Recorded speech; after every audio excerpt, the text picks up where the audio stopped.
Good afternoon, everyone. I would call this meeting of the Joint City Council and Stadium Authority Board to order, please. Confirmation of a quorum, City Clerk. Good afternoon, Madam Mayor. Confirming a quorum and just noting for the record that Councilmember Shahal will be absent from closed session, but will join the regular meeting at 7 p.m. And Councilmember Watanabe is on her way. So Okay, thank you. she'll be here shortly. Okay, so we have three items in closed session. City Attorney, if you'd like to read those, please. Yes, Madam Mayor. Bear with me here. There's a little bit to put into the record. Three items, items 1A, B, and C. Item 1A is conference with legal counsel regarding existing litigation. The case is Townsend Joseph versus City of Santa Clara. It's a workers' comp case identified there in further detail on the agenda. Item 1B is conference with real property negotiators, easements for the 115 kV project. There are multiple properties and owners that are listed on the agenda. I won't go through each one of them. The city negotiator is Javon Grogan, city manager or his designee. Negotiating parties are the city and those various property owners listed. Under negotiation is purchase of real property interests, both price and terms of payment. The third item is also conference with real property negotiators. The property under discussion is 2900 through 2930 Lafayette Street in Santa Clara.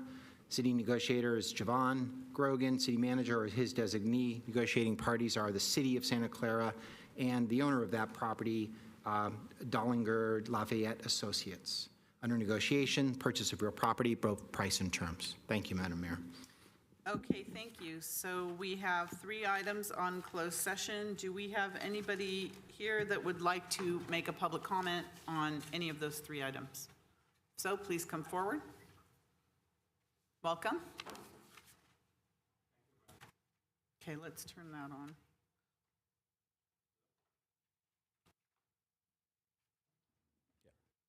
Try again. Thank you, ma'am. This is Satish Chandra from District 1. So I'm concerned about 1B, the power lines project.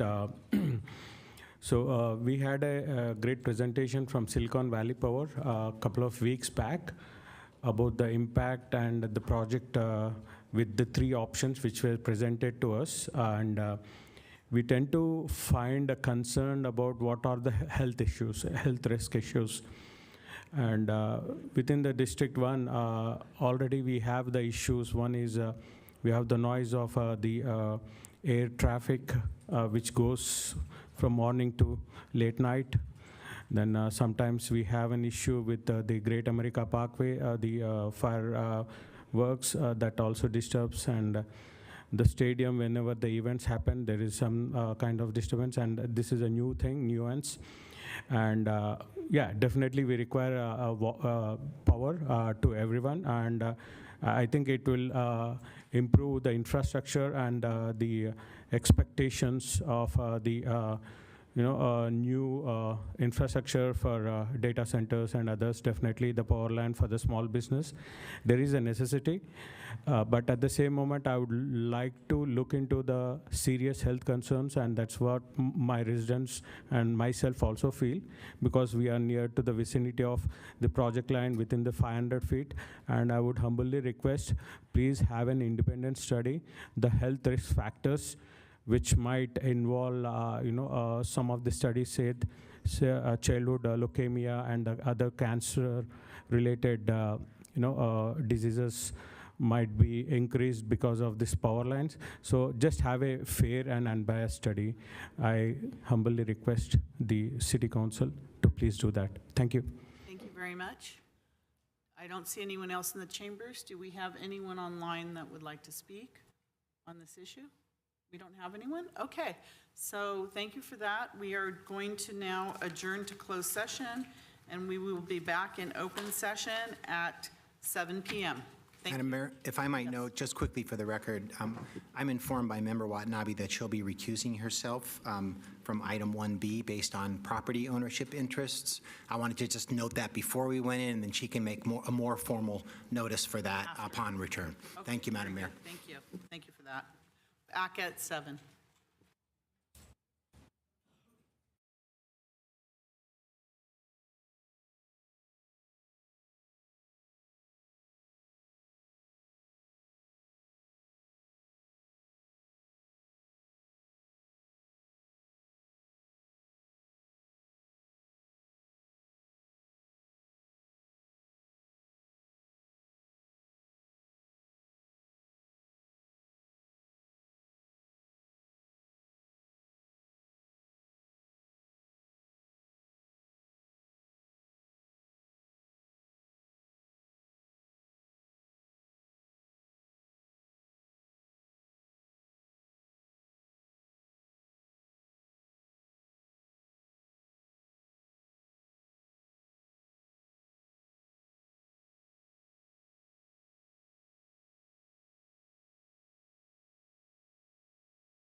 Welcome, everyone. I'd like to call this meeting to order. Could you please stand for the Pledge of Allegiance and remain standing for our statement of values?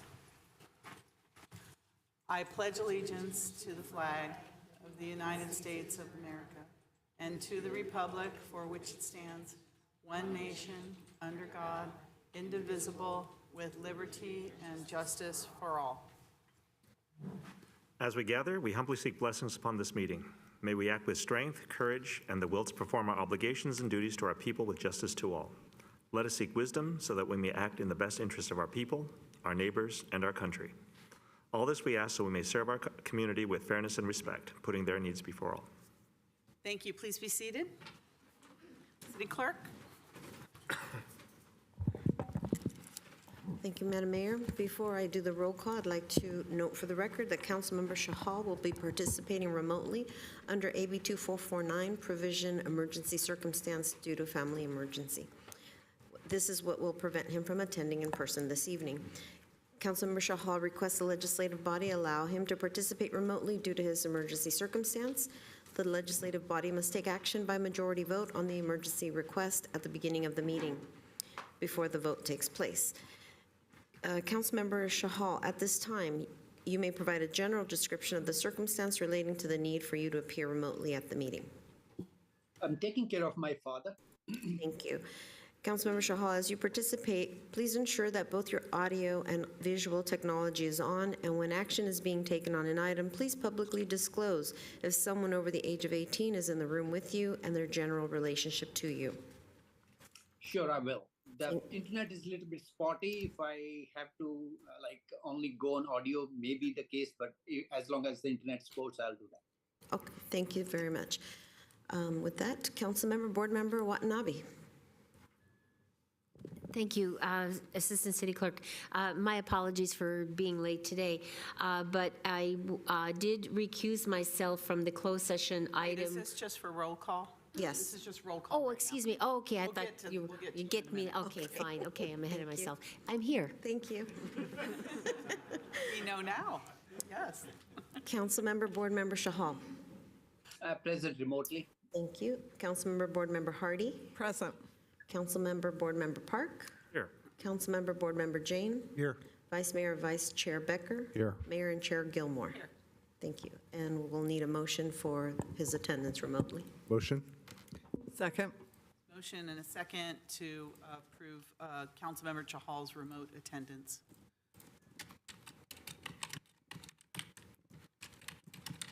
So every vote we take tonight will be a roll call vote because we have a member not physically here. That's correct. Councilmember Watanabe. Yes. Councilmember Shahal. Yes. Councilmember Hardy. Yes. Councilmember Park. Yes. Councilmember Jane. Yes. Vice Mayor Becker. Yes. Mayor Gilmore. Yes, Thank you.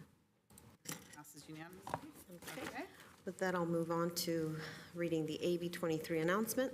Members of the Santa Clara Stadium Authority, Sports and Open Space Authority, and Housing Authority are entitled to receive $30 for each attended meeting.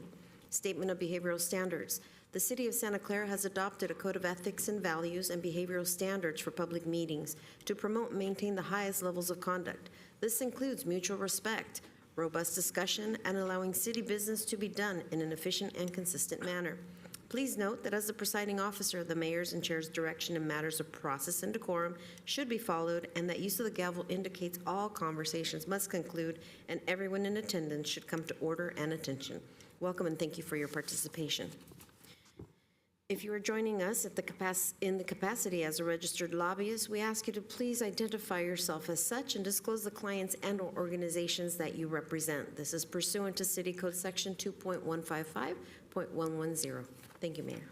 Thank you. Good evening, everyone, and welcome. For today's meeting, the council's back in person and is conducting its meeting in a hybrid manner.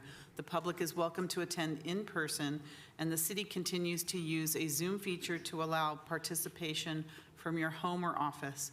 Members of the public can still join via the link or call into the Zoom meeting phone number shown on the screen now. If you would like to speak on an agenda item or during public presentations, please raise your hand on the Zoom application or press *9 on your phone. Please only raise your hand while the item you're seeking to speak on is presented. Staff will enter your name or the last 4 digits of your phone number, and I will call on you to speak. As a friendly reminder, members of the public have 2 minutes to speak on an agenda item and 3 minutes on public presentations, and those are reserved for topics not on the agenda. Prior to each agenda item, staff will lower your hand to ensure that members of the public are seeking to speak on the appropriate agenda item. So we'll move on to the council meeting agenda now. Okay, reports of action taken in closed session. I'll go to the city attorney and then Councilmember Watanabe. Thank you, Madam Mayor. City Council did meet in closed session on items 1A, 1B, and 1C listed on the agenda. However, there is no reportable action. Thank you. Thank you. Councilmember Watanabe. Yes, thank you. Now you can give us your speech. Thank you. Thank you, Mayor, and thank you, Assistant City Clerk. Yes, I did not participate in the closed session meeting that regarding item 1B, which was a conference with real estate negotiators regarding the easements for the 115 KV project on Lafayette Street, because I own property within 1,000 feet of where part of the project is will possibly be installed. Thank you. Okay, thank you. So we're going to move on now to continuances, exceptions, reconsiderations. Does anyone, any council members have any, or any member of the public or staff? Continuances, exceptions, or reconsiderations? Okay, seeing none, we're going to move on to our first special order of business. So for tonight, in this meeting, the city recognizes Hispanic Heritage Month from September 15th through October 15th, 2024, and to 2025. Hispanic and to 2024. I was going to give you a year and a month, but that's okay. That's how exciting it is. Let's add on to that. Hispanic and Latinx residents make up nearly 16% of Santa Clara's population and are a vital part of our community's history, economy, and culture. This evening, we are honored to have leaders of the community with us. Latina Coalition of Silicon Valley is a nonprofit, nonpartisan organization that has been providing Latinas with civic engagement and leadership development in Silicon Valley since 1999. We are honored to have Board President Diana Zamora Marroquin and Board Member Esme Batista here today. We invite Board President Zamora Marroquin to the podium to say a few words. And I must say, she was an original member of our DEI task force here in Santa Clara. It's really a pleasure to see you again. Welcome. Thank you so much. Thank you, Mayor and esteemed City Council and staff, for this important proclamation during Hispanic Heritage Month. It is truly an honor to accept this on behalf of the Latino Coalition of Silicon Valley, which is an organization that is committed to the development and economic advancement of the Latinas of our community. As it was said, my name is Diana Zamora Marroquin. I'm the board president, and I'm joined today by my colleague, Esme Bautista, who is a fellow board member. We are celebrating 25 years of serving the community this year. At the Latino Coalition of Silicon Valley, we are driven by the mission to empower and uplift Latina leaders in our community. And for us, leadership is not just about having a seat at the table. It is about ensuring that every voice of all Latinas, whether they be mothers, workers, students, are all heard and valued. Our leadership is rooted in the strength of our culture, built on values of family, resilience, and solidarity. These values inspire us to lead with compassion, integrity, and a commitment to social justice. We are deeply grateful to the City of Santa Clara for recognizing the importance of Hispanic Heritage Month and for taking the steps to ensure that our community feels included and seen. In a region as diverse as Silicon Valley, inclusion is not just a value, it is a necessity. Our community thrives when we all succeed. We are encouraging everyone to continue embracing the rich cultural diversity that defines us and to work together towards a more equitable future for all. Again, thank you so much for this honor. It is wonderful to be here today. Mil gracias. Thank you, and thank you, Diana, for being here and for your organization's incredible work. We have a proclamation for you, so I'd like to invite your colleagues here, up here, for a photo with the City Council. Let's go down. You can all come.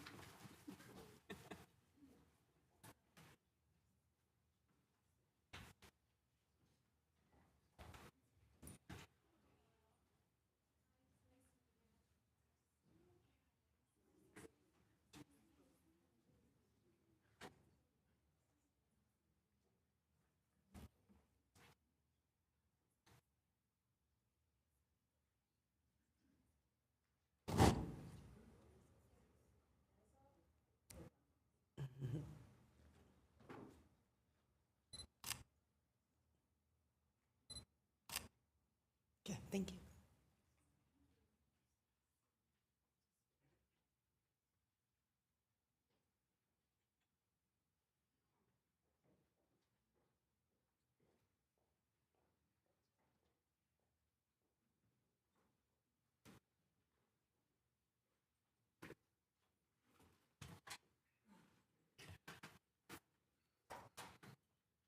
Councilmember Hardy? Gracias. Me alegra mucho que una vez más estamos celebrando el mes de la herencia España. Con un nombre como Santa Clara, deberíamos estar orgullosos de la influencia que hemos tenido y seguimos teniendo. Feliz mes de la herencia España. What I try to say in my still simple Spanish, I am so glad that once again we are celebrating Hispanic Heritage Month. With a name like Santa Clara, we should be proud of the influence we have enjoyed and continue to enjoy. Happy Hispanic Heritage Month. Thank you, Councilmember Hardy. Councilmember Park, let's try your Spanish now. I'll try. Aprendo español también. Gracias, gracias a todos por venir aquí. Buenos tardes. That's all I know. Thank you. Okay. Moving on. Thank you very much. And again, thank you for coming this evening. Okay, for our second special order of business this evening, we are honored to recognize United Against Hate Week here in the city of Santa Clara. On December 19th, 2023, Santa Clara passed a resolution in support of the United Against Hate campaign. The campaign has brought together state and local leaders, community members, activists, and so many others to stand united against hate. The message is clear.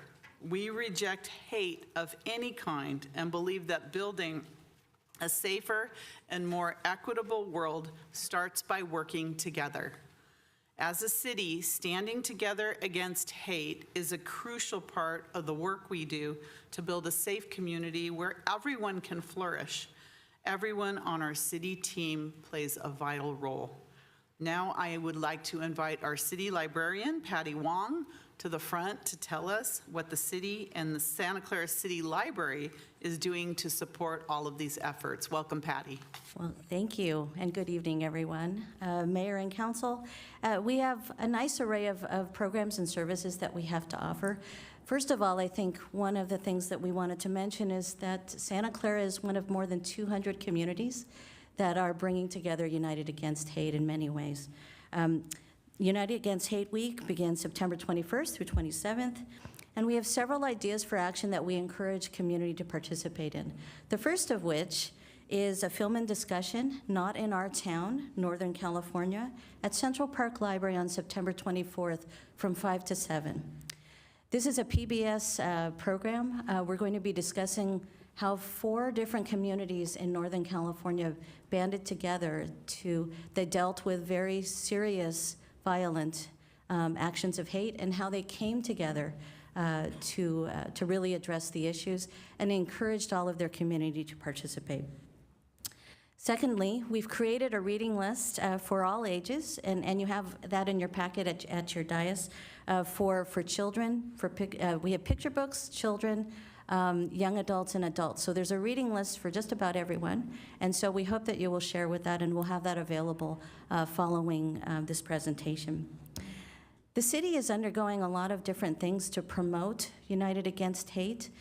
We are amplifying awareness with all of our community partners. We invite community partners, businesses, all residents to come up by your local library and I believe Parks and Rec to pick up a poster.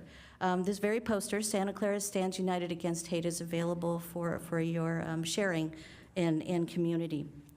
The city will also be creating a video amplifying the sense of unity that we have with one another and the message that we are committed to equity and inclusion. And so it's so amply, it's so wonderful that we actually follow this wonderful presentation with the resolution for Hispanic Heritage Month. Santa Clara Police Department will be providing an informational video sharing what they are doing to support community in fighting hate wherever it exists. And that concludes my presentation tonight. Happy to answer any questions. And we're happy to be a part of this. It's a very important part of our process. Thank you to the city manager for bringing it to us. Thank you, Patty. And we have a proclamation to present to you and also for our city staff. So city staff, if you'd like to join us up front here. If we have a few. Please. Yes, please come forward. I'm just wondering if you want to stay up. It's probably best to stay up with the number of people coming up so we can see you. Push the chairs back.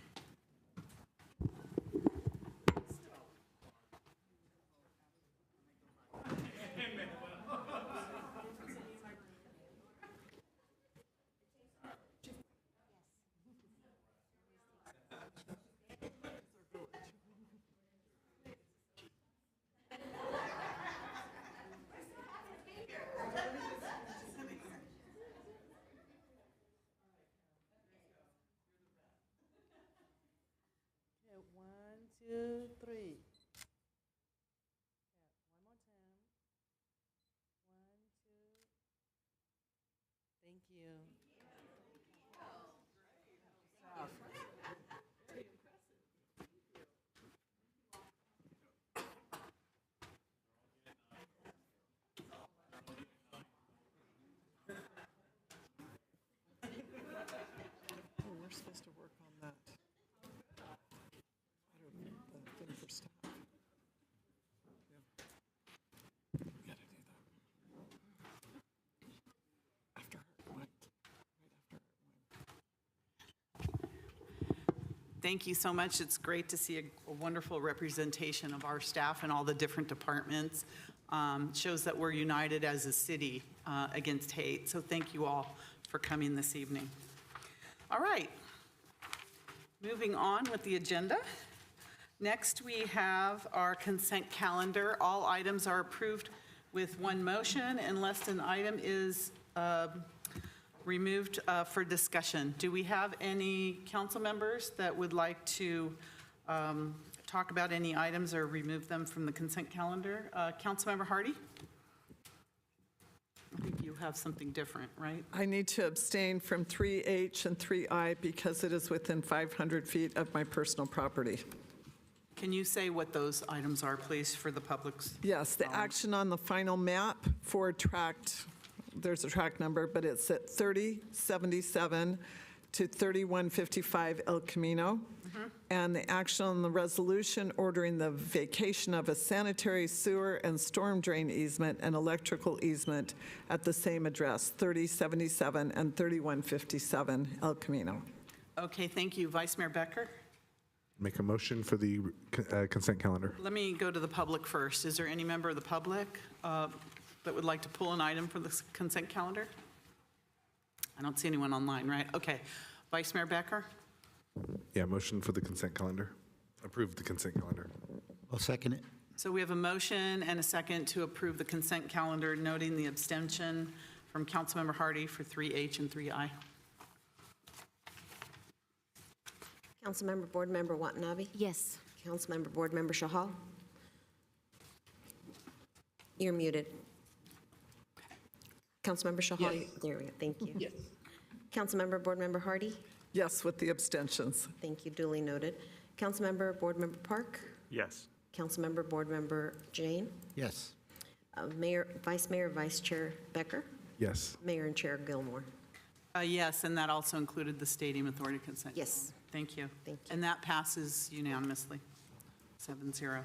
Okay, next we have public presentations, and these are reserved for items that are not on the agenda.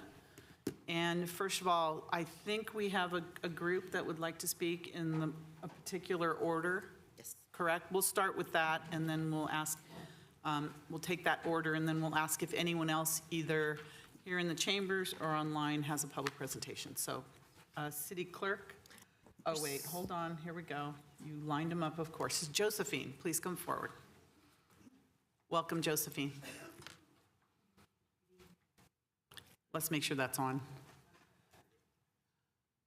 Good evening. My name is Josephine Kawanami. My colleagues and I live in Santa Clara County and are volunteers with United Sovereign Americans, not spokespersons. United Sovereign Americans USA is a nationwide organization with thousands of active volunteers in over 20 states. Today, we come to you as concerned citizens. Highly qualified data teams have spent hundreds of hours analyzing the official 2022 voter rolls provided by the California Secretary of State. The information they uncovered is alarming.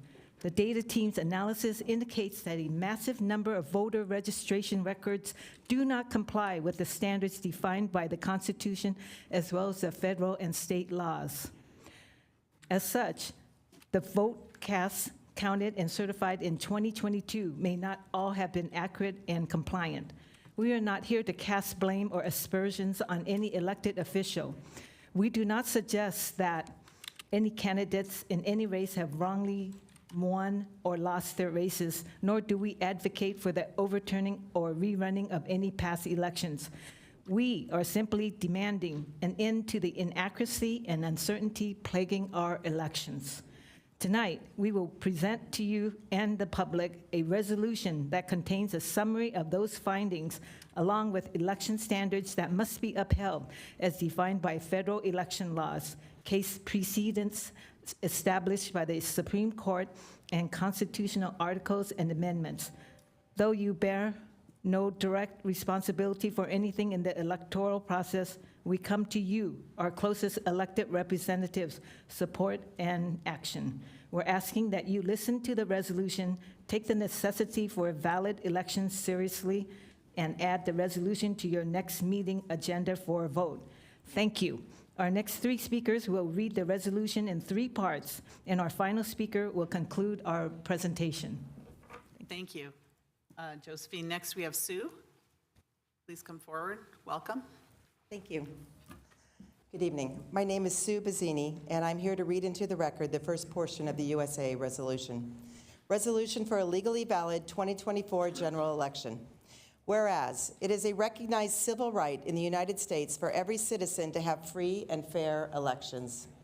Whereas, it is the duty of our election officials to guarantee our elections are accurate and free from distortion or manipulation. Whereas, our constitutional system of representative government only works when the following 4 tenets of an election are upheld. Number 1, the voter rolls must be accurate per the National Voter Registration Act, 1993. Number 2, votes counted must be from eligible voters, U.S. Constitution, 14th Amendment, Section 2. Number 3, the number of votes counted must equal the number of voters who voted. And number 4, there can be no more than 1 in 125,000 ballots in error by the voting system, per the Help America Vote Act, 2002. Whereas the analysis of the California 2022 general election has uncovered evidence of massive inaccuracies that appear to violate both federal and state laws, including 5,886,198 ineligible or uncertain registration violations, found within the California State Voter Roll Database. 2,776,939 votes cast by ineligible or uncertain registrants. 123,785 more votes counted than voters who voted. Nobody knows who cast them. And finally, 2,776,849 apparent voting violations in excess of the legal standard of system accuracy for a valid federal election. Maximum allowable system errors for the 2022 general election was 90. Certification, as defined by law, is an attestation of accuracy and compliance. The certification of the 2022 election appears to have been fraudulent and illegal. Thank you. Thank you. Sue, so we have Joni next. Please come forward. Welcome. Good evening. My name is Joni Murphy, and I'm here to read the next section of the resolution of USA.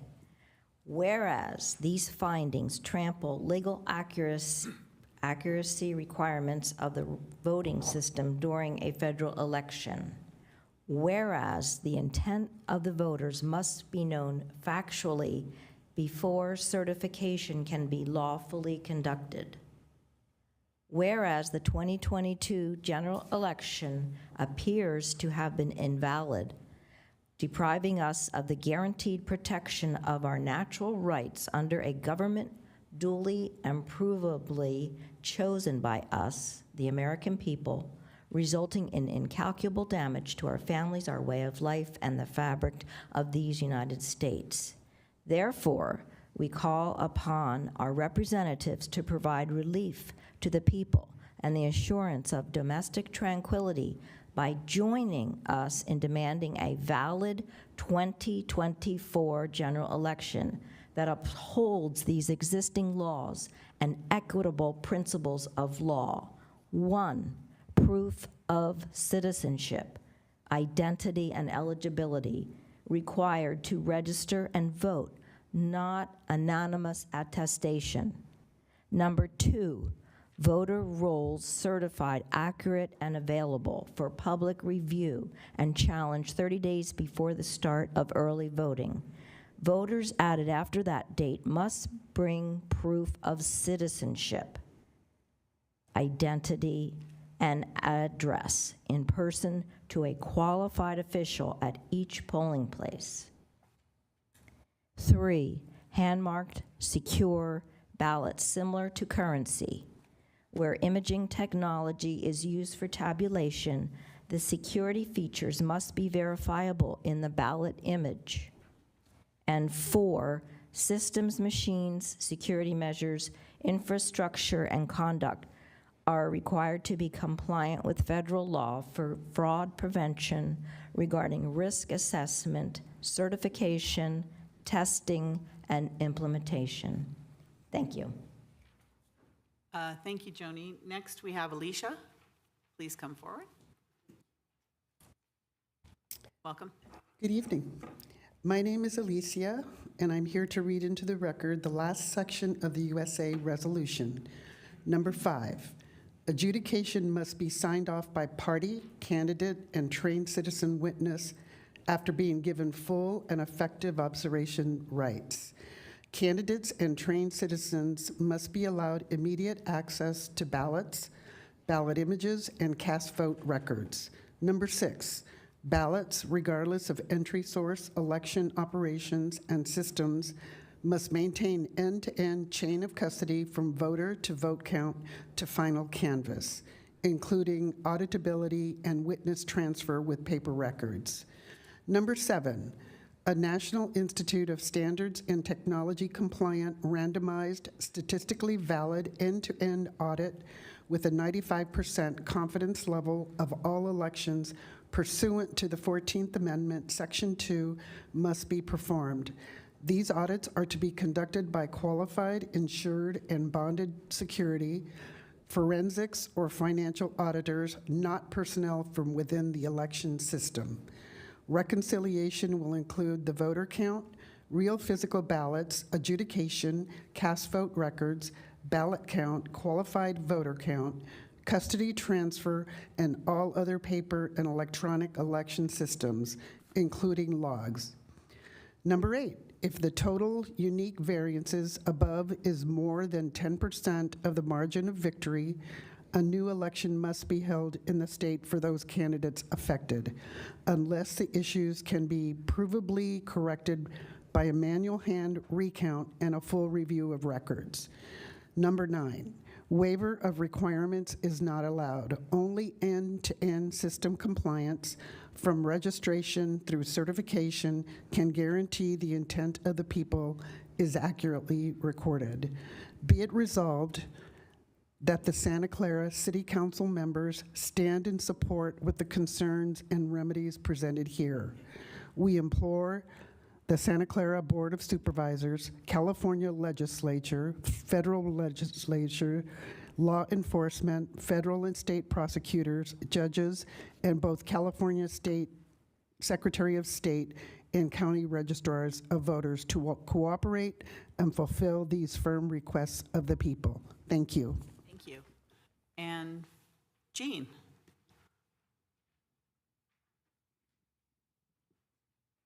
Welcome. Hello, my name is Jean, and I am here to conclude our presentation.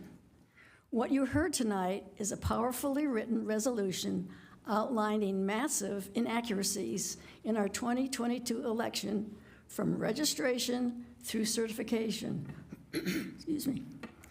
The resolution delineates meaningful remedies that will proactively protect the validity of the 2024 general election for all Americans. Your written copy cites many U.S. Supreme Court precedents and federal and constitutional mandates that support the need for such actions. Large numbers of Californians have questions about the trustworthiness of our elections. Official data shows these concerns are valid, and the law says resolving them is essential in securing our liberty. The cost for not fixing the enumerated problems is immeasurable, so we urge you, put this resolution on the agenda for the next City Council meeting, where you can vote to join us in support of fair, honest, and valid elections. The United Sovereign Americans website showcases our initiatives nationwide and features some extremely informative election videos. We encourage you to visit uniteforfreedom.com and learn more about our organization and our goal to restore valid elections throughout our country. That's freedom.com. One more time, freedom.com. Thank you again for your time tonight. Thank you. And I know we have other members of the public that want to speak, but I just want to say to this that we can't take any action under public presentations. I would actually like to refer this to our city attorney to see how this aligns with our city policies. There's a lot of information in here. There's a lot of facts and figures and statements that we may or may not be able to vote as a collective body. Maybe we take it up individually, but I don't know. So I'd like to, with the council, just a consensus to refer it to the city attorney to see how this aligns. City attorney, is that fair? We do that? Madam Mayor, yes, although I would say that the thing I would more likely do in light of the fact that I'm not an expert on federal or state, election laws. I'm just looking at how it aligns with our city. Yeah, but I might say another alternative to that referral, either in addition or in lieu, would be for me to refer this over to county council, who advises the registrar of voters, who'd be more directly responsible for these matters. Okay. And how it, normally we don't take positions as a city for these kinds of things, but individually we can if we so choose. So I That's just absolutely right, Madam Mayor. Just don't want to say thank you, goodbye. I want to make sure that we're, doing due diligence. Okay? Thank you, Mayor. Thank you. Thank you very much for that. All right, next we have Kurt Bartan. Go ahead, Kurt. You're online or here? Online. Cart? I see hand up.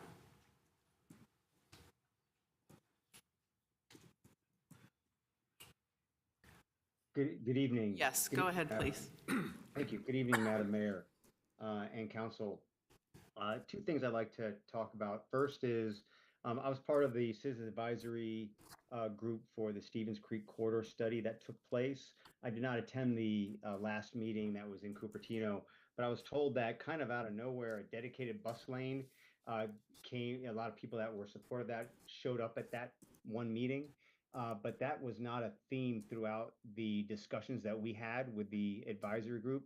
So I had heard that Councilmember Becker, who is representing the city, seemed to support that. And I'd like to make sure that this city council knows that, and Councilmember Becker knows that that is not part of what we discussed as a body, as a suggestion, and that it not be considered as a recommendation overall from the Citizen Advisory Group. Second, Madam Mayor, I have a concern about something, and I'm getting a little frustrated. Maybe you can shed some light on this. I don't know if you're holding on to the information, but what is the status of city attorney's perspective on whether or not the attorneys that Councilmember Becker has are considered a gift or not?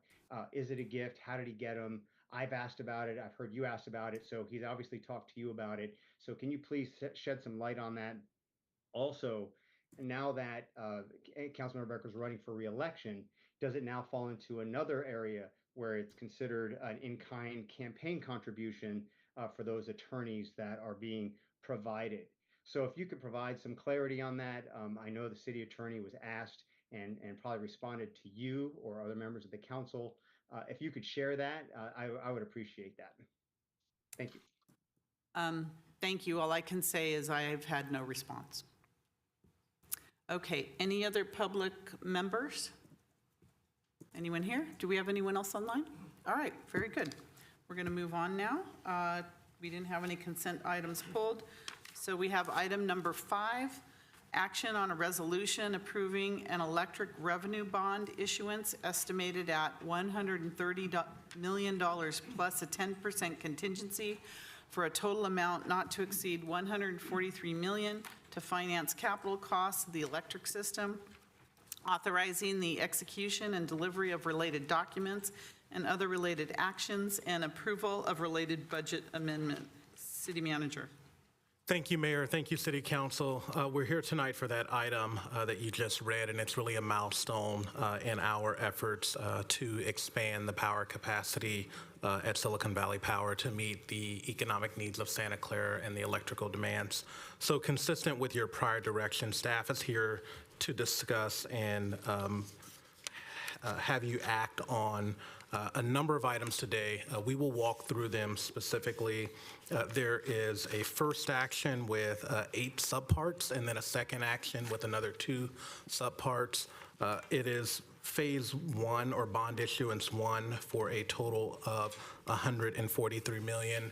There is envisioned a bond issuance number 2 for another $246 million. Tonight's presentation will be provided by Manuel Pineda, our Director of Silicon Valley Power, supplemented by our Director of Finance, Ken Lee. So with that, I'll invite Manuel Pineda to the podium. Thank you.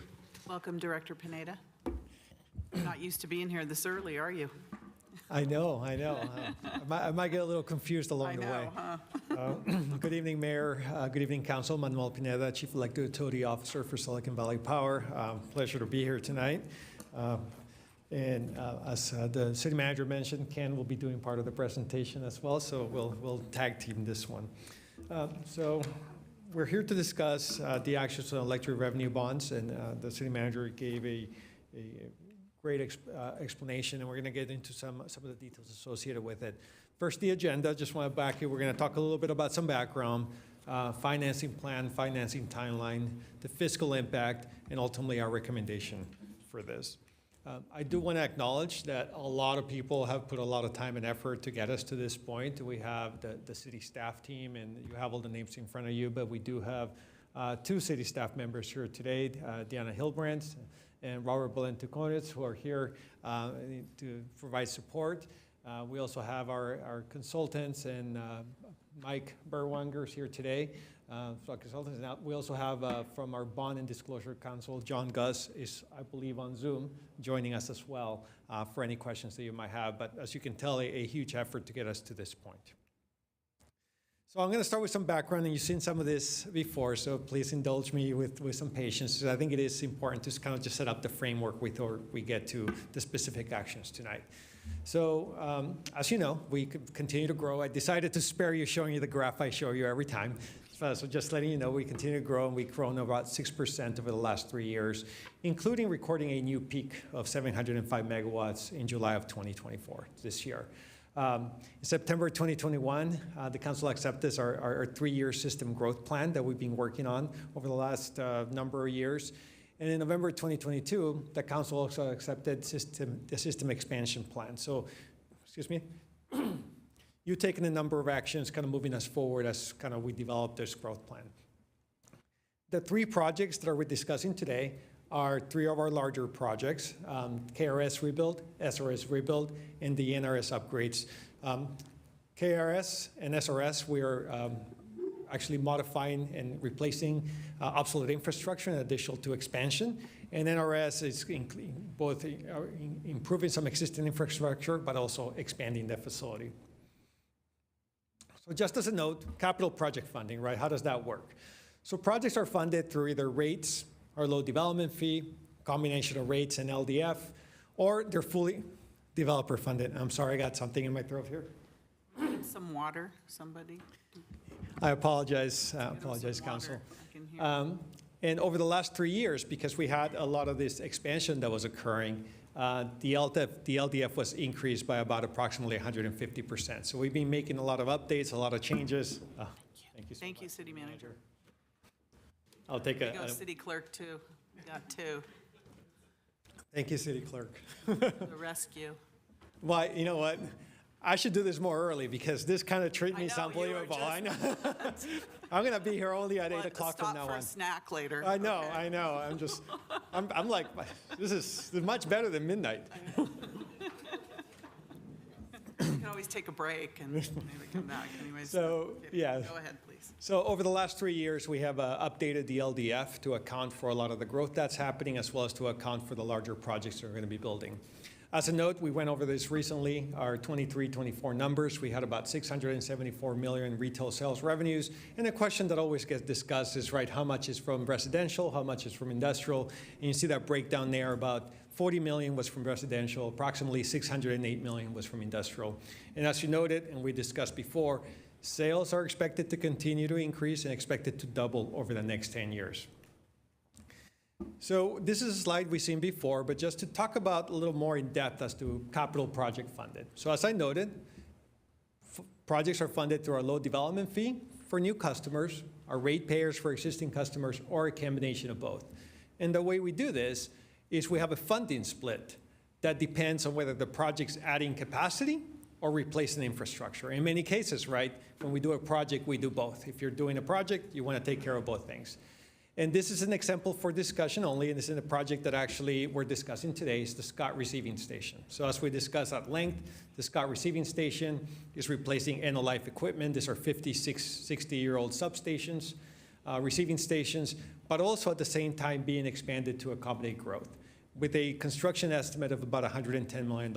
So our latest analysis, and we're always updating our analysis, shows that about 35% of that work is associated with expansion, and about 65% is associated with replacing equipment. And we do an analysis and a breakdown. So to give you a perspective on that, what that means, right, based on the latest numbers, is about $38.5 million will be from low development fee, and about $70.5 million would be from ratepayer fees. And if you kind of break that down further between our industrial and residential customers, about 65.8 million comes from our industrial customers, and that's about 1,300 meters approximately. and about $4.3 million come from our residential customers, and that's about 51,000 meters. So that's just to give you a perspective of how we look at projects. This is one that we're discussing tonight, and the type of analysis that we do to see how the breakdown occurs and how we assign different costs, not only to new development, but existing ratepayers, but also between our different types of customers that we have. So getting into the projects, we got SRS and KRS, Scott and Kiefer receiving stations. The estimated cost for both of those is $229 million. That's all costs associated with the projects. As we discussed, is a full rebuild and expansion that replaces end-of-life infrastructure. We would have to replace it soon anyway. SRS was constructed in '68, KRS in '75. At this point, our 90% design schedule is underway, our 90% design project.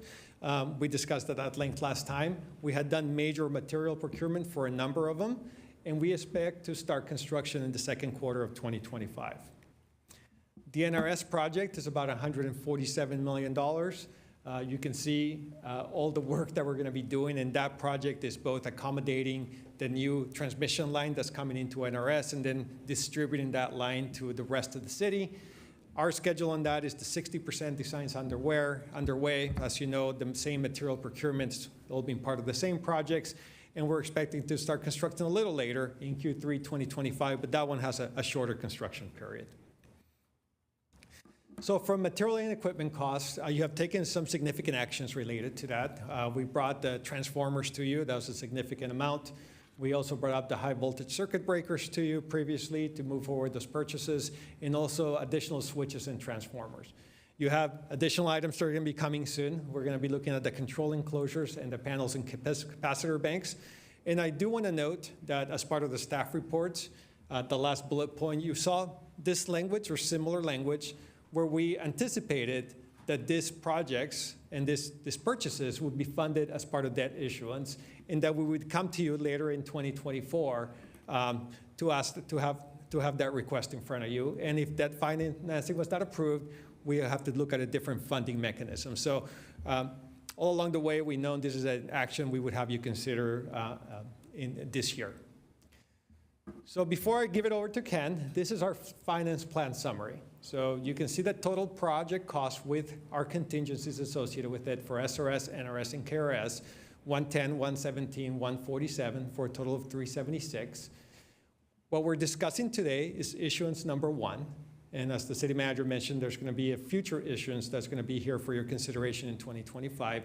And issuance number 1 is for design, equipment, and material, including those materials and design contracts you have approved previously. So we would cover those costs as well. Our total amount that we're looking at is $130 million. We do have an issuing cost of about $700,000. We have a contingency related to the interest rate to cover any market and interest rate exposure of $12.3 million. And that's why our not to exceed total is $143. So that's issuance number 1 we're discussing in further detail. Ken will be here to discuss that with you. And issuance number 2 will be in 2025. Thank you. I'm taking my water. Ken doesn't need it. Have some. I don't know. Thank you, Director Pineda. Good evening, Honorable Mayor, members of the City Council, Ken Lee, Director of Finance. And as Director Pineda described, there's, with any large complex projects, as we're seeing with the electric utility, we have had to come up with a plan of financing. And so as both the city manager and Director Pineda mentioned, our structure here is really in 2 tranches. Issuance number 1, focusing on the design, equipment, and material purchases. Many of those purchase orders have been before you for the City Council as those purchases are underway, and now we start to require some of the payments and cash requirements of those very large purchases. Very important for the financing plan, at least this issuance and the timing of this issuance before you.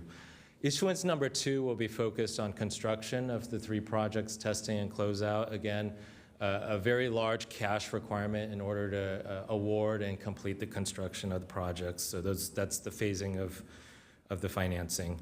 Splitting it across 2 issuances accomplishes 2 things: reduces carrying costs or the cost of interest that our utility will bear, and lower the debt payments over time to our residents. And then secondly, it aligns with the work plan. There's specific requirements on the use and spending down of bond financing once that cash is received. So the two issuances are timed with the construction and completion of the three projects. So a lot of times I'm asked, well, why debt finance projects such as those that were presented tonight? And the first bullet here limits our impacts to cash reserves and liquidity. When you have almost $400 million of projects, very difficult from a finance strategy to cash finance that. So it's advantageous to smooth that cost out over a period of time.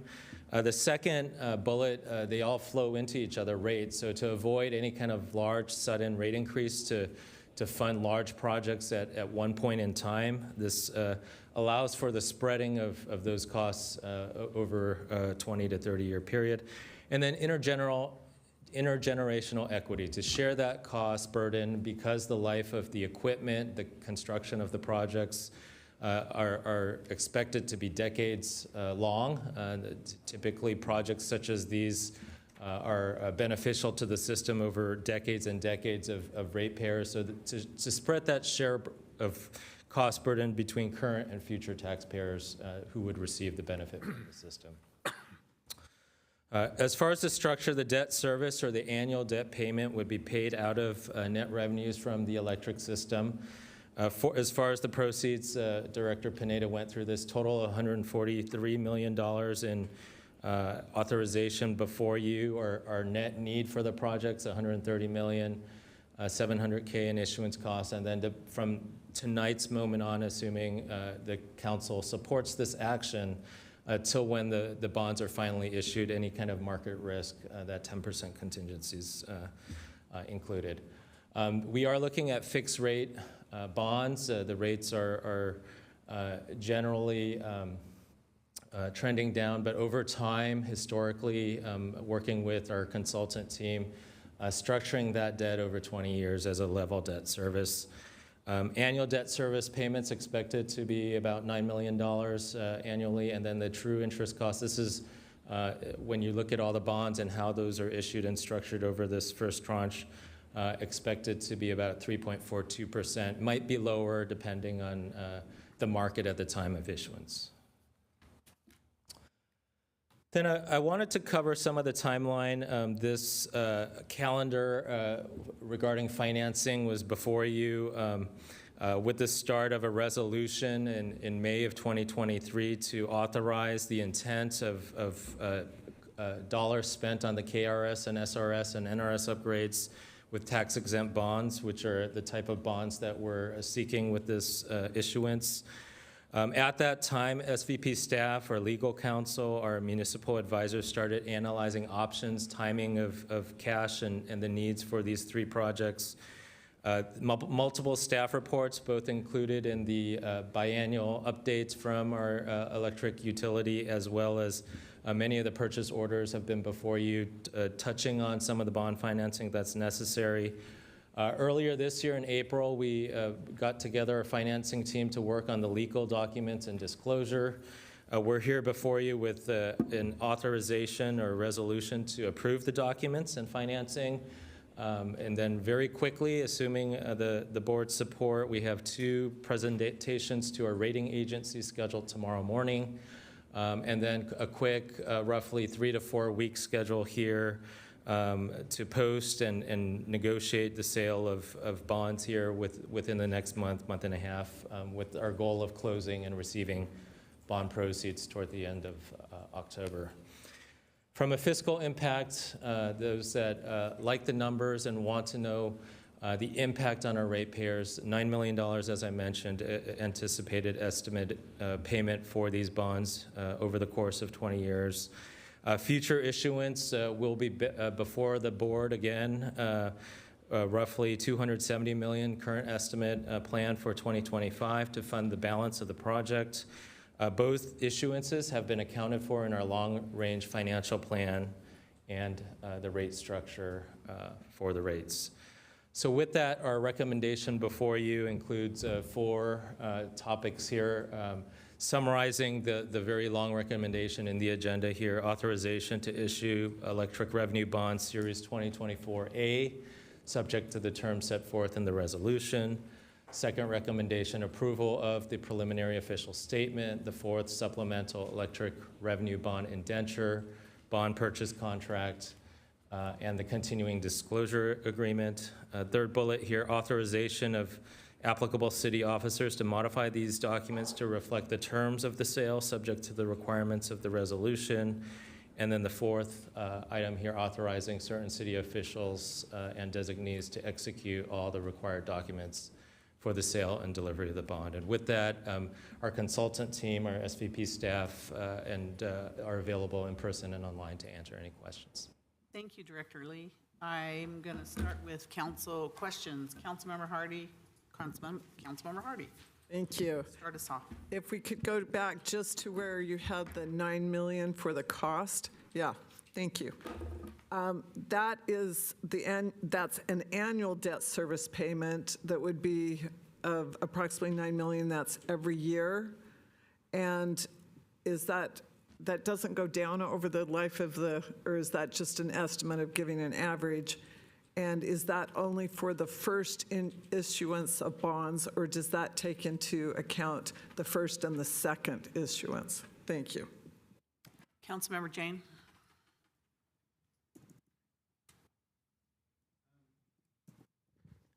On similar lines, it looks like of the 130 million, 38 is from LDF and 72 million is from existing customers.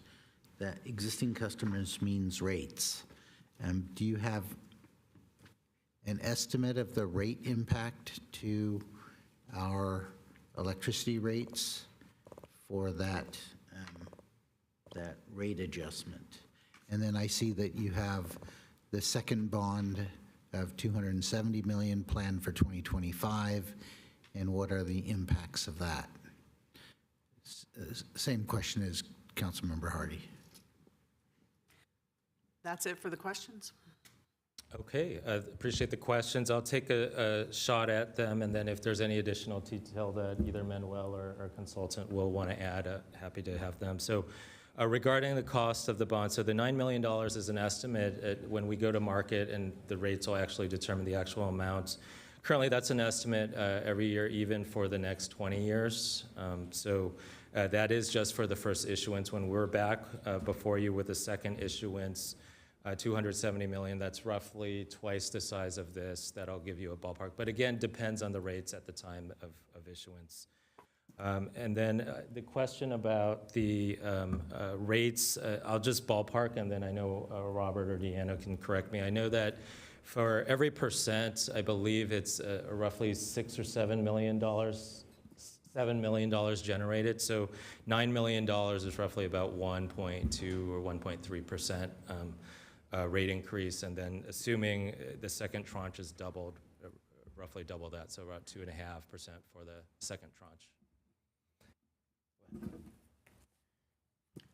Just one additional clarification on Councilmember Jane on the comments. The percentages I provided for you on the 65 and 35%, 102, that's related to just that one project. We look at each individual project separately, and they all have different breakdowns regarding what's funded by ratepayers, what's funded by LDF. So I just wanted to clarify that wasn't across the board. They'll analyze individually.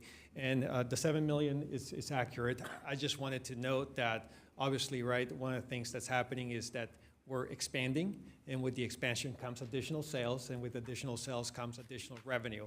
So those numbers, as you have more sales and more growth, that changes, right, as to what a 1% increase would bring would be larger in the future as we have more customers online.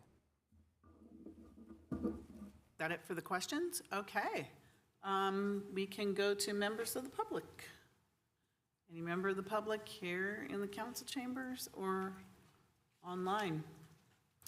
Seeing none. Council.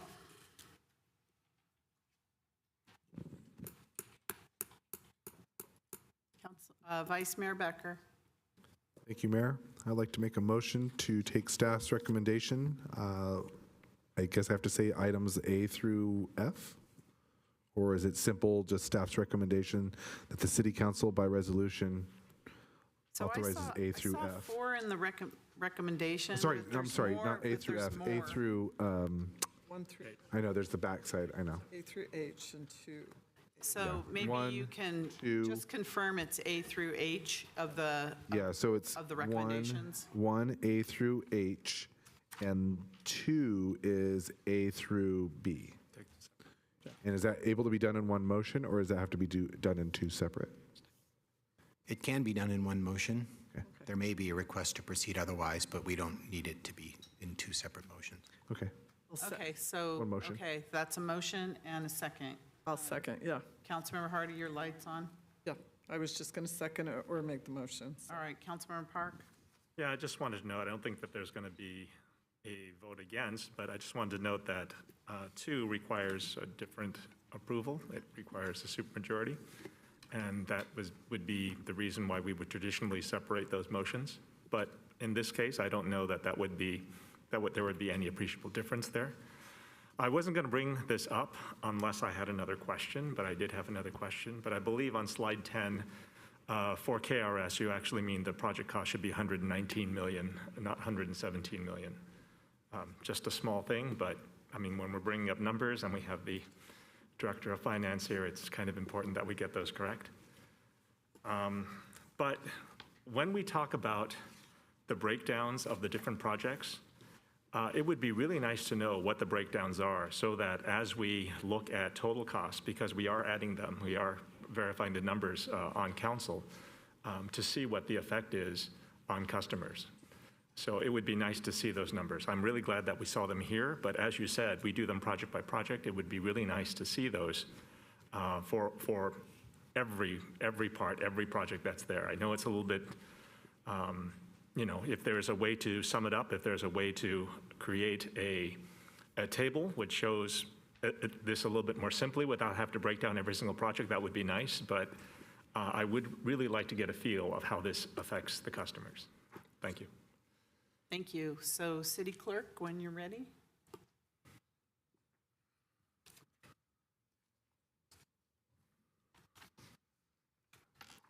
Councilmember Watanabe? Yes.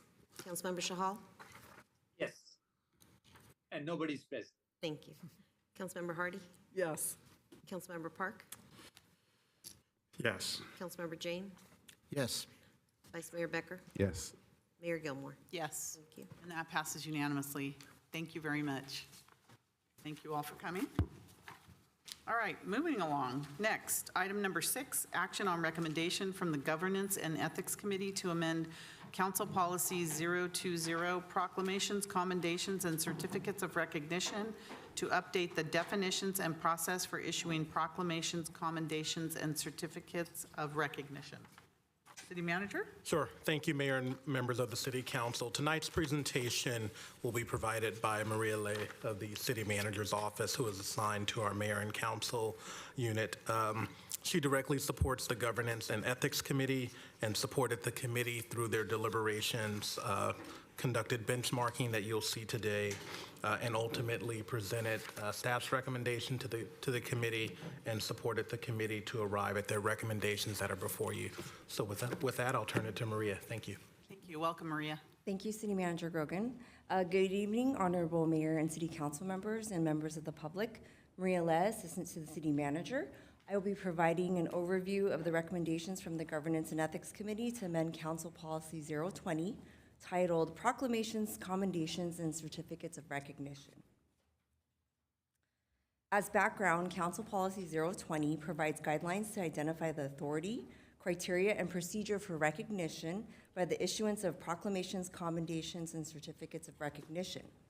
On March 4th, 2024, the item was presented to the Governance and Ethics Committee, which included a benchmark on the standard practices from neighboring cities, including the cities of Campbell, Cupertino, Fremont, Palo Alto, San Jose, and Sunnyvale. After the Governance and Ethics Committee had a discussion, the committee requested options to amend the policy to include council members' signatures and district recognition options.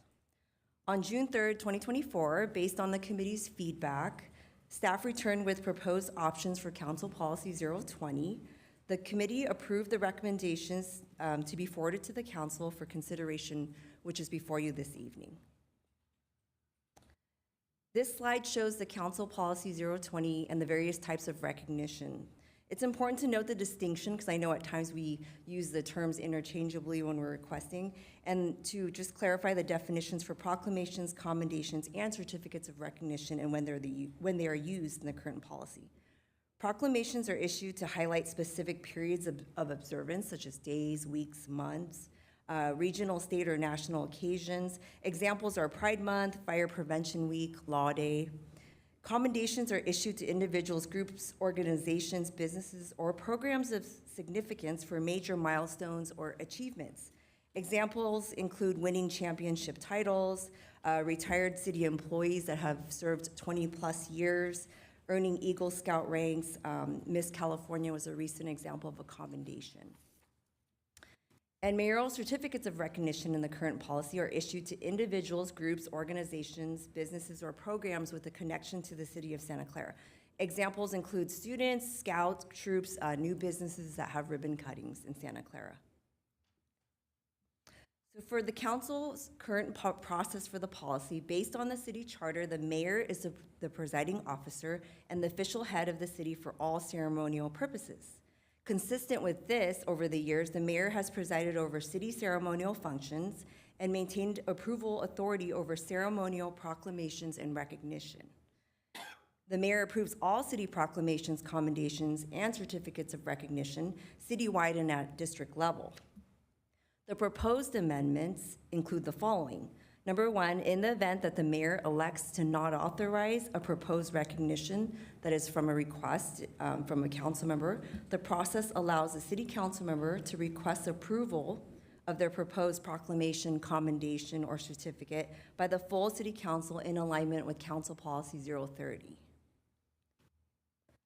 The second proposed amendment, staff proposes amending the definition of proclamations in the policy to remove the terms issues and actions, as these are positions which should be reviewed through the city's legislative advocacy position policy or through a citywide resolution process.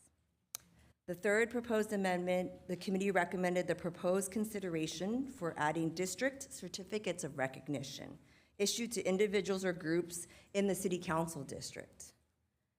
And the fourth recommendation from the committee is to include all city council member signatures, and that proposed recommendation would include full city council signatures on proclamations and commendations, and proposes to include the mayor and the city council member signatures on the city council district certificates. The process would automatically include digital signatures of all the city council members and mayor unless the council member requests to the staff to opt out. And an annual list would be shared with the city council of our routine annual proclamations that are issued, which would automatically, again, have all the signatures unless there's an opt-out. This table here highlights in red what we just discussed, the proposed changes to Council Policy 020. For the approval process, again, in the event the mayor elects not to authorize the proposed item, city council members may request approval by the full council in alignment with Council Policy 030. For the signatures, as you can see here in red, for proclamations and commendations, it would include signatures for the mayor and the city council. And for the definition of proclamations, it proposes to remove the text issues or actions. And the last column here indicates the addition of city council district certificates of recognition, where any member of the public and or mayor council may request district certificates. Council district certificates would include the mayor and the council member's signatures, and city council district certificates of recognition are issued, again, to individuals, groups, organizations, businesses, or programs with a connection to the city for individual or group achievement or contributions to the city council district. This is a proposed sample proclamation, just to show and so you could visualize that it would include all the city council members' signatures.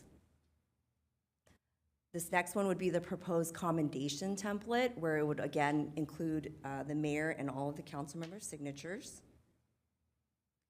And this is the proposed city council district certificate template. And here you would have the mayor's signature and then the respective council member that's issuing it.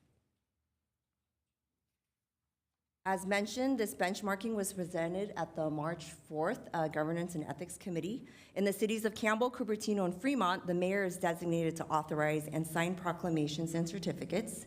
City council members make these requests to the mayor. Also in Fremont, the mayor is designated to authorize and sign ceremonial resolutions. Similar for Milpitas and Palo Alto, the mayor is designated to authorize and sign proclamations, commendations, and certificates. And city council members here also make their requests to the mayor. And the documents bear the signature of the mayor in these cities. In the city of San Jose, proclamations and commendation requests are actually made through their agenda services manager and approved by the mayor. The documents bear signatures of the full city council and the city clerk. And last, for the city of Sunnyvale, the mayor authorizes proclamations, commendations, and certificates. The mayor determines whether a proclamation is signed by only the mayor or by the entire city council.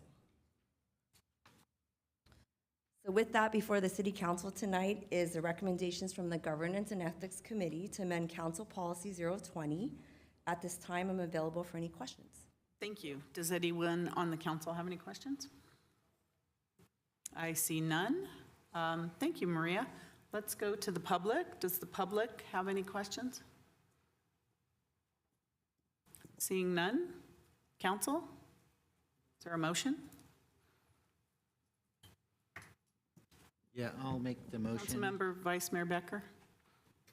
Go ahead, Councilmember Jane. Yeah, I'll make the motion to approve the staff recommendation and the recommendation from the Governance and Ethics Committee.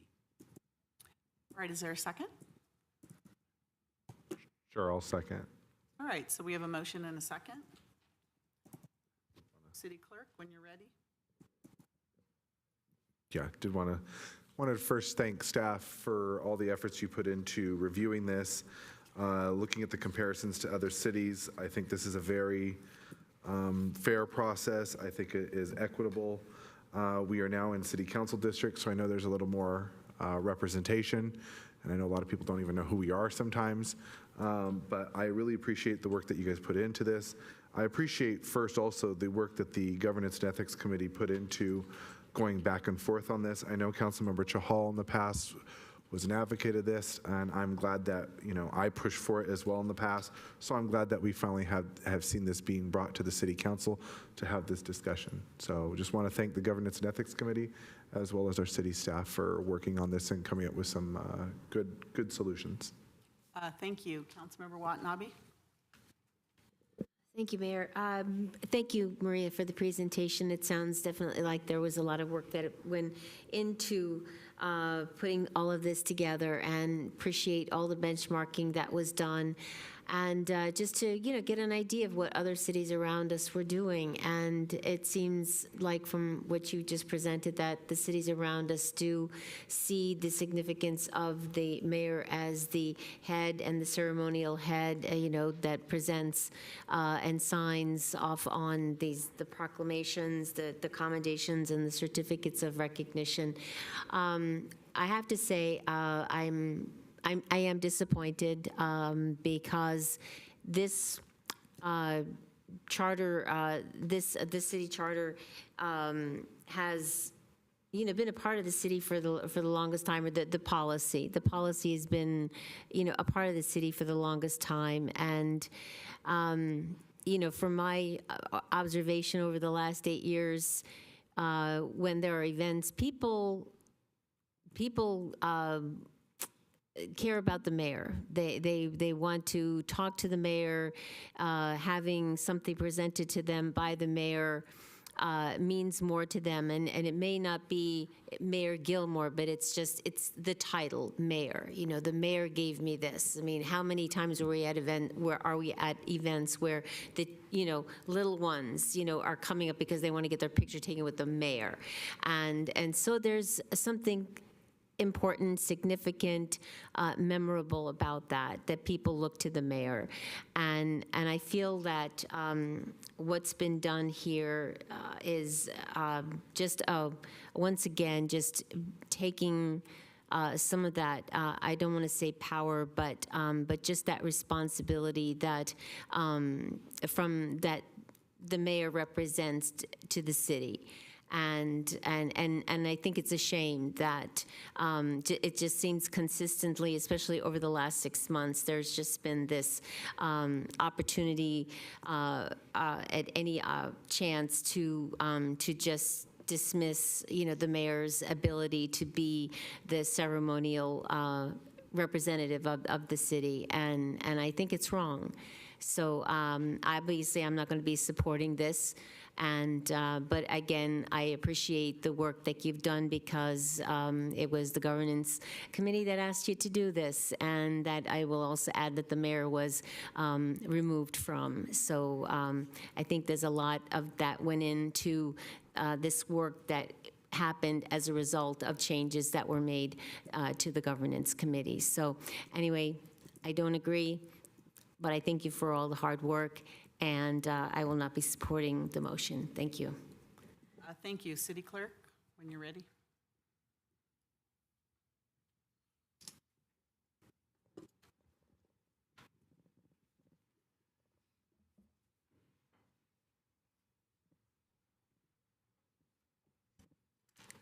Councilmember Watanabe? No. Councilmember Shahal? Yes. Councilmember Hardy? Yes. Councilmember Park? Yes. Councilmember Jane? Yes. Vice Mayor Becker? Yes. Mayor Gilmore? Yes. And that passes 6-1. Thank you. All right, reports of members, special committees, and council member 030 requests. We have okay, Councilmember Jane. Yes, thank you, Mayor. I have a 030 request, which I discussed with the city manager. I'll just read the request, and as I think the public knows that we don't generally discuss this, we're just deciding whether we want to put this on a future agenda.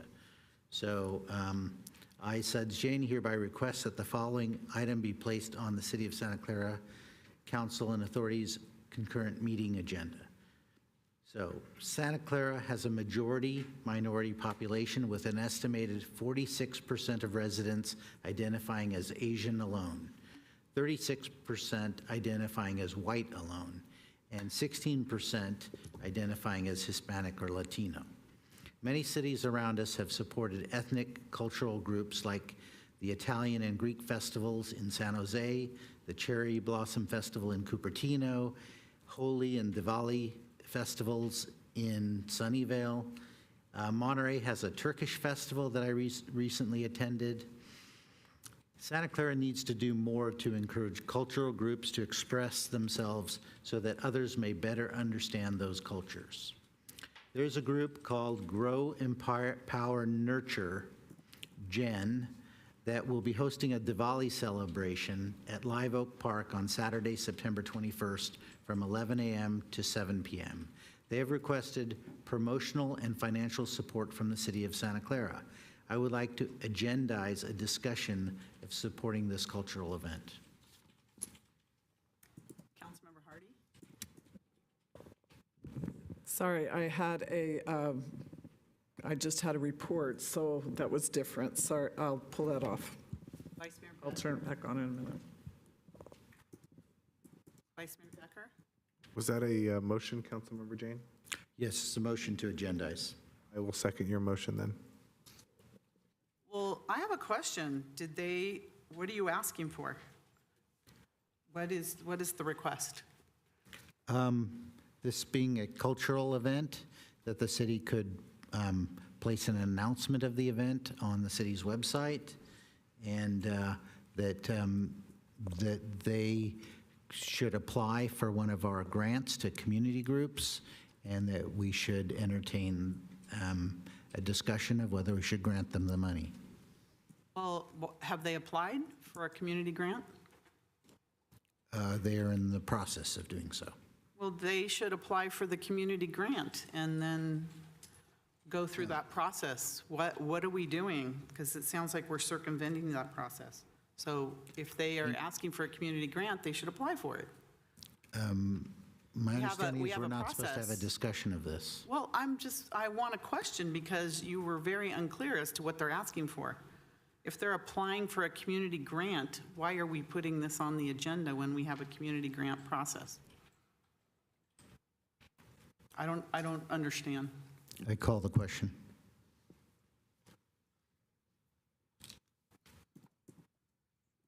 Councilmember Watanabe.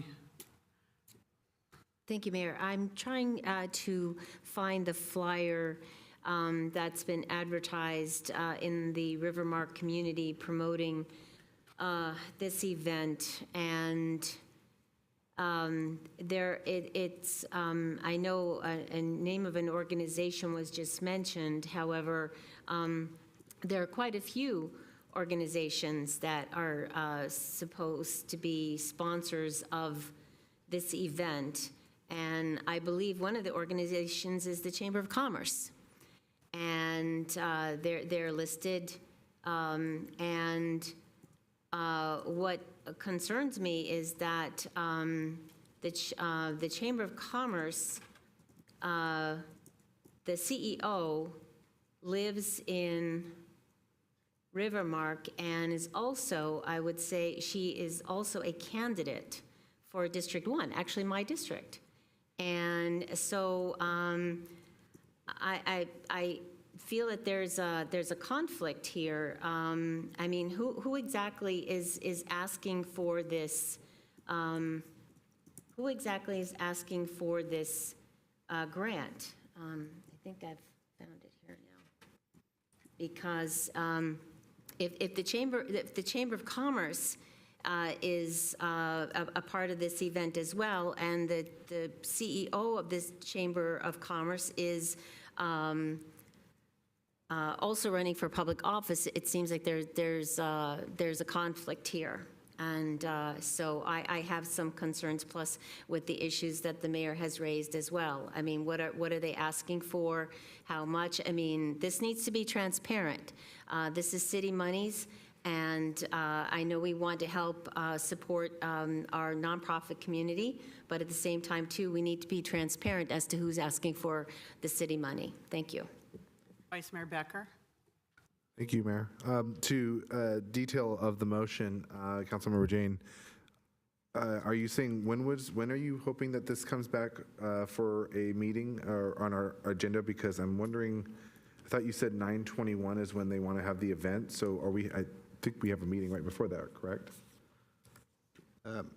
So or no, we we're don't. not calling for a special meeting. This is a 0:30. So this would be a request to agendize it possibly for the 24th, where we would entertain any type of support that we could provide to a cultural group. This group is called Grow, Empower, Nurture, not the Chamber of Commerce. Okay, and when is the event again? I thought It's I heard on September 21st, so it's before our next council meeting. But our process does not allow us to make any decisions tonight. Okay, understand that, and I agree with you, and we can't go, I would want to talk about more details, but we can't talk about it unless we have it on the agenda. So I will support your motion so we can have that discussion. Thank you. I just found the flyer for the event. It's and the candidate for city council is advertising it as Gen Empower Nurture, and Silicon Valley Central Chamber of Commerce are supporting the event. So first of all, this should have been on the council agenda so the public sees it, because nobody knows you're doing a 0:30 verbal request at the end of a meeting, so it should have been on there. And secondly, you're asking us to circumvent the process when the perception is you're supporting an event that is sponsored by a city council candidate, and I don't think that public money should be used for that. I'm all for the event, but they should apply like every other community groups applies through our community grant process. So I don't understand what you're doing here. First of all, it's not on the agenda. You're doing it verbally, and it's supported by the city council candidate for District 1. So this all makes no sense to me, and it's not transparent to the public at all. I will not be supporting it. I support the event, but I don't support public money being used to sponsor a city council candidates event. Madam Mayor, Yes. Council, we're starting to get a little bit into the I'm substance just of saying, the event. because this is very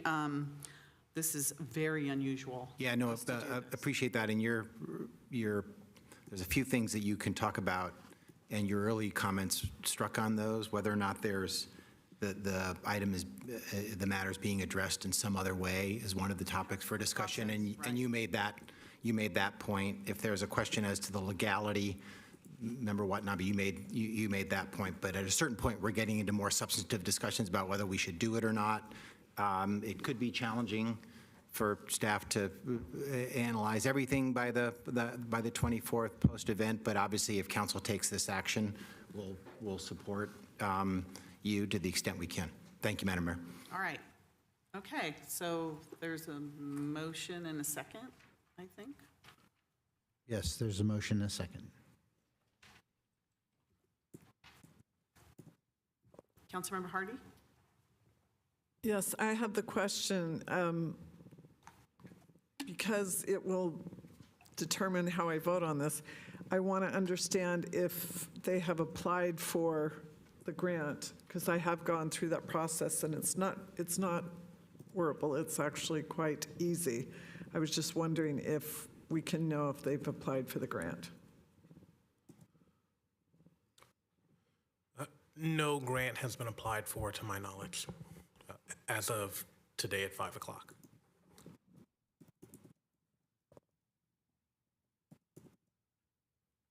Councilmember Watanabe. No. Councilmember Shahal. Yes. Councilmember Hardy. No. Councilmember Park. Yes.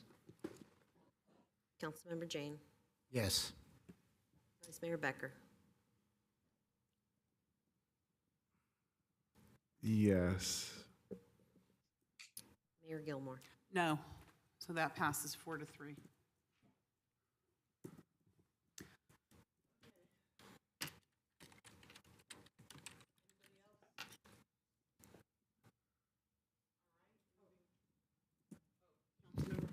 Councilmember Hardy.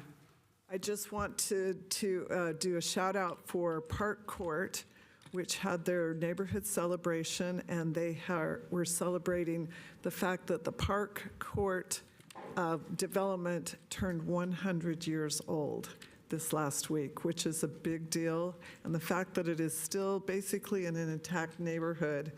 And it was the first idea of small houses and took over a apricot orchard where they tried to keep as many of the apricot trees as possible, and many of the people still have those in their yards. So it's a charming place, and I think we should recognize that 100 years is an amazing accomplishment.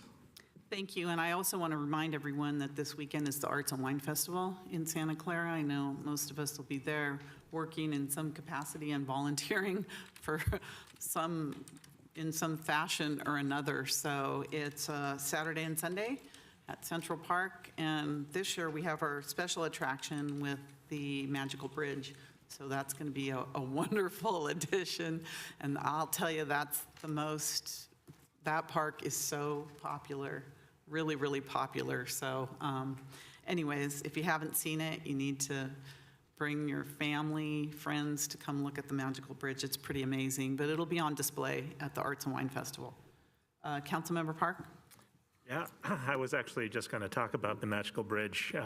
It's been open for a little more than a week now, and I think my daughter's been there almost every single day. I will say that it's fun. You see hundreds, literally hundreds of people, not just children, adults, grandparents, all there playing. It's really easy to lose track of your kid. I've been to a lot of magical bridges in the Bay Area. I've been to probably a majority of them, not all of them. I plan to do that someday, but not all of them. And I will say our magical bridge playground is 100% the best. And if you haven't been there, and if you haven't been there on a hot day, you know that it's the best because we have shade. We've got lots of places to sit. It's kind of amazing how easy it is to sit down, move around, talk to parents, see what the kids are doing. Again, I've seen kids there past 9 p.m., probably past their bedtimes, to play in that playground. I've seen people in this room at that playground. I don't know if I want to divulge who those people were, but it was just great to see these people, the people there, people coming, enjoying something in Santa Clara, and I hope that this energy keeps up. If you haven't been there, got to go there, and I'm saying this now because it's only 8:30. Holy cow, how is it only 8:30 at the end of a council meeting? We're not finished yet, Councilmember Park. Understood. So let's not Well, extend. I've got about another 30 minutes in my speech, so, but I just want to invite everyone to come, and it'll be great. Thank you. Thank you, Councilmember Park. Next, Councilmember Watanabe. Thank you, Mayor. We received an invitation during the council meeting this evening, but I think that the public would like to know about this. So tomorrow, as many people know, is 9/11, and it has been 23 years since the World Trade Center towers were attacked, and basically just changed. That day is a day that will live in infamy, and just changed so much of what happens in the world around us, and even how we travel now. But the fire department sent an invitation this evening that there is a 9/11 remembrance ceremony tomorrow morning at 6:30 a.m., and it will be held at Fire Station 1, which is located at 777 Benton Street, and it is expected to last about 32 minutes. So hopefully many can be there tomorrow to remember this occasion. Thank you. Thank you. City Manager, do you have any reports? No report. Thank you, City Manager. All right, that leads us to our adjournment, and we do have one adjournment this evening. I'd like to ask the council to please adjourn the September 10th, 2024 meeting in memory of Idalina Betancourt Vargas. Idalina Betancourt Vargas passed away on September 1st, 2024, at the age of 91. She leaves behind a wide circle of friends and family. Idalina was born in June 1933 in Ribeira do Cabo, Pico Azores, Portugal, to her beloved parents, the late Jose and Maria Betancourt. She was the cherished wife of Mateus R. Vargas, with whom she shared nearly 70 years of marriage. Together, they built a loving and devoted family in Santa Clara. Idalina was the proud mother of her daughter Anna Vargas Smith and son-in-law Derry Smith. Idalina and Mateus were active community members of the SES, St. Anthony, and Nossa Senhora de Fatima organizations as they belonged to St. Clair Parish.